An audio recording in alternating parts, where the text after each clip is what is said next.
King once said, "The greatness of a community is most accurately measured by the compassionate actions of its members."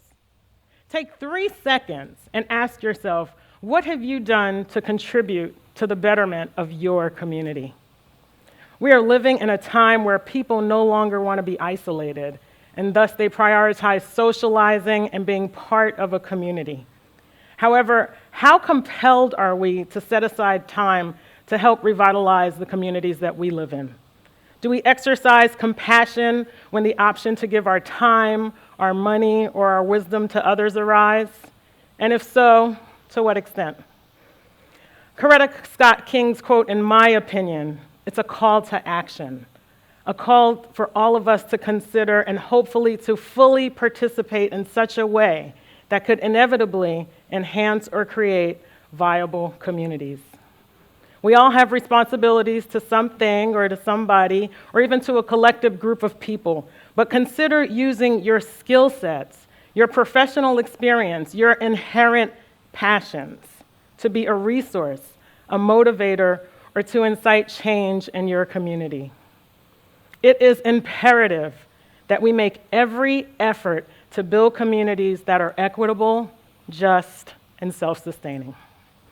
Communities that have the resources, the land uses, and the appropriate physical infrastructure that its existing and future residents and stakeholders require.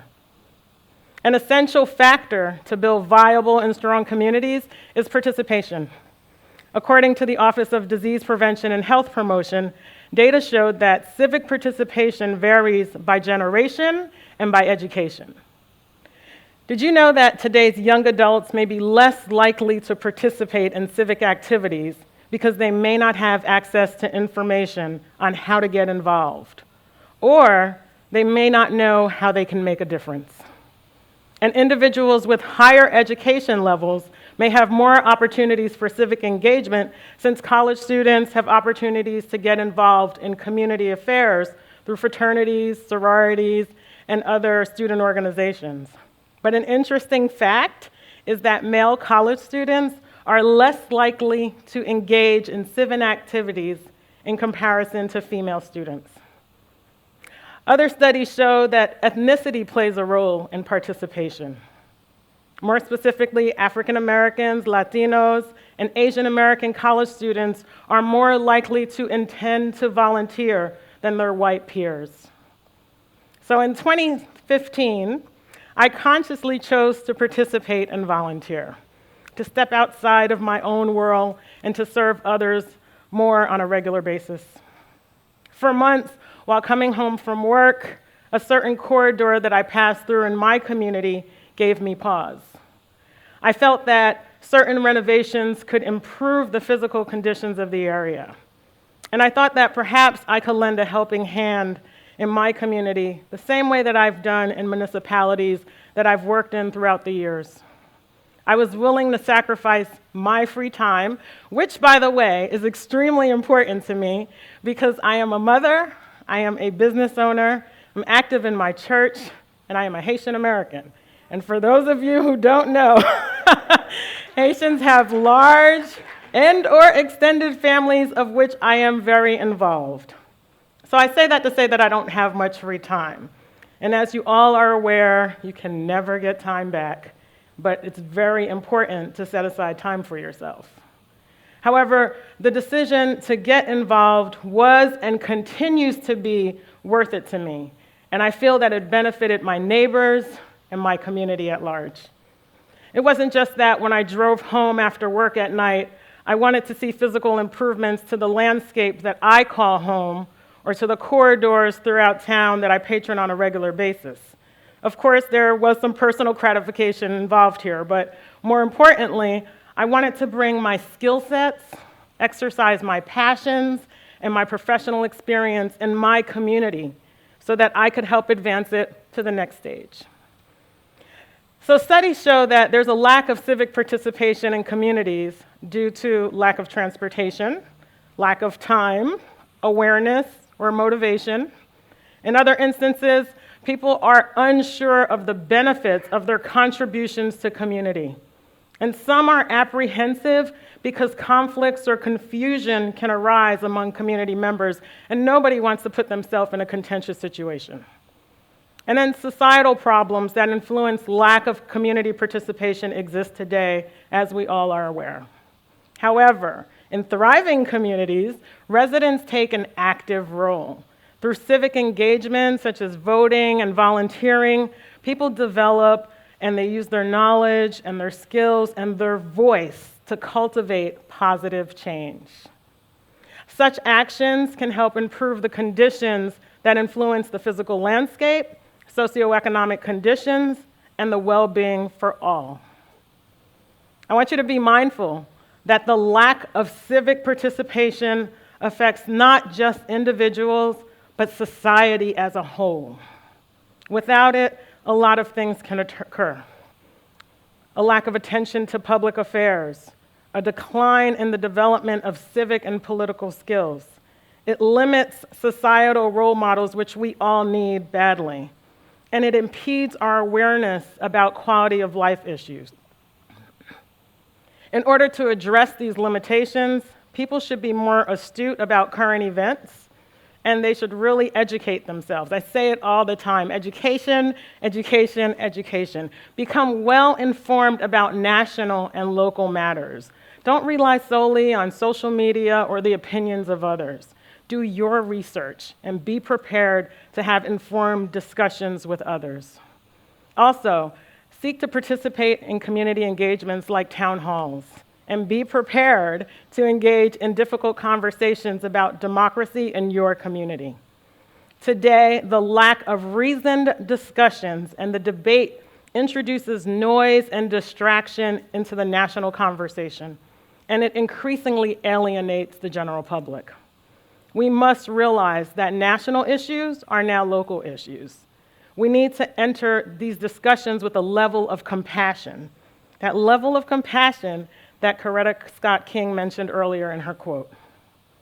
There is no single issue that matters more than the rest. We must be mindful of that during engagement sessions, or else we cannot reach a level of consensus.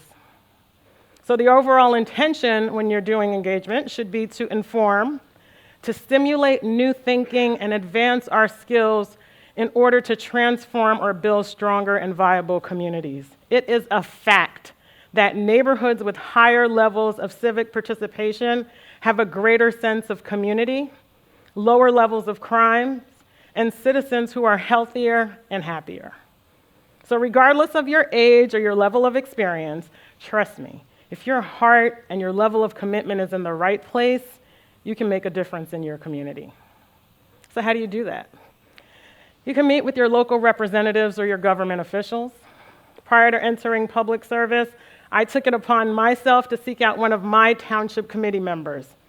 I wanted to discuss that matter of enhancing the major arterial that I talked about earlier. Do you know what he told me? He said to get involved, volunteer. So volunteerism, it establishes trust and it serves as a good faith effort. It's an outward reflection of your commitment to the task at hand. In fact, I witnessed firsthand how volunteering helps strengthen the mind, the body, and the spirits of residents and stakeholders in my community throughout the pandemic. And there's a host of ways to get involved, by the way. Become an active member in your neighborhood association. And if you don't have one, why not consider forming one? You can also get involved in after-school programs or volunteer in your local voting or electorate process. People are always looking for volunteers, and it's important. Outreach and engaging with others is another way to make a difference in your town or your city. Try building relationships and collaborate with people who share common interests and concerns about community issues. And there's a lot of benefits to this, quite honestly. It increases the likelihood that projects or solutions would be widely accepted. Typically, more effective solutions are created when people collaborate with each other because you get a bunch of different opinions and ideas that, as a person standing alone, you would not have thought about. And the ability to communicate those goals and those concepts effectively is significantly increased. Also, did you know that studies found that civic engagement improves your knowledge and your skills in problem solving? Again, discussing issues in large groups or even in smaller group settings, they force you to be solution-oriented instead of complaints and to think out of the box. Additionally, as a result of engagement, an opportunity exists to empower and integrate people from different backgrounds. And inevitably, local networks of community members can be established. My experience in engaging with others allowed me to work with a lot of people to identify and enhance the assets in my community, and more importantly, to address some of the challenges that was existing. It also afforded me the chance to work with residents interested in creating groups that help foster healthy outlets for teens and disabled youth. It is an educational and fulfilling experience for me, and I truly enjoy participating in it, and I always look forward to it. Finally, if you want to make a difference, understand that it takes a village. We've all heard that adage. And that village includes young people. Be sure to encourage youth participation. It is very important. In fact, there's a particularly large family that lives in my neighborhood, and I've witnessed the children participate in various community events, programs, and the voting process over the years. To date, they've grown into young adults, and they continue to be active in the community. In fact, they tend to spearhead some community initiatives. Their level of commitment is amazing. Encouraging young people to be active in their community is important for promoting lifelong civic participation. I mentioned volunteerism earlier, right? A study showed that children growing up in households where adults serve as committed agents emulating civic dispositions demonstrated higher levels of future civic engagement than their disengaged counterparts. There's initiatives like AmeriCorps that are designed to help young adults serve their communities. They've been shown to increase civic participation in life. Look for one of those in your community if you're interested. So I've shared with you a few ways to get involved, but the key factor is to take the first step and just show up. Be prepared to collaborate with your local government, boards, commissions, and any other institutions that oversee or that are in charge of the areas of concern or the issues that you're interested in. Remember that institutions and organizations are always in need of additional assistance. And if your heart and your mind is in the right place, they will certainly welcome you. I'm an urban planner. Urban planners develop land use plans, and we design spaces and programs that help create communities, accommodate population growth, and revitalize physical facilities. I've worked for approximately 25 years with municipalities, nonprofits, financial intermediaries, and private entities to revitalize, redevelop, and enhance communities. And so bridging my urban planning skill sets with my public service has afforded me an opportunity to become a planning board commissioner in my town, as well as mayor of my township. And so consequently, I was able to work with a wonderful governing body that creates viable policy that strengthens my town's commitment to inclusiveness, diversity, and equity. I'm fortunate to work with a team of professionals who promote sound and strategic planning that enhances the physical and the socioeconomic conditions in my town. We prioritize responsible financial planning, public safety, productive collaborative relationships, and regular improvements to our infrastructure. And what I love the most is that we bring awareness to very important issues and topics. To fully participate requires a certain level of confidence, faith, self-motivation, humility, and vision. It is a sincere desire to do something that's not solely beneficial to you, but to others as well. The Bible says, "For unto whomsoever much is given, of him shall much be required." Luke 12:48. If we have been blessed with talents, wisdom, wealth, or time, it is expected that that those things shall benefit others. You don't have to be a business owner, you don't have to be an urban planner, and you don't have to be a public servant. But imagine for just one moment if you purposefully used your passion and your expertise in any given area in your community. What difference would it make?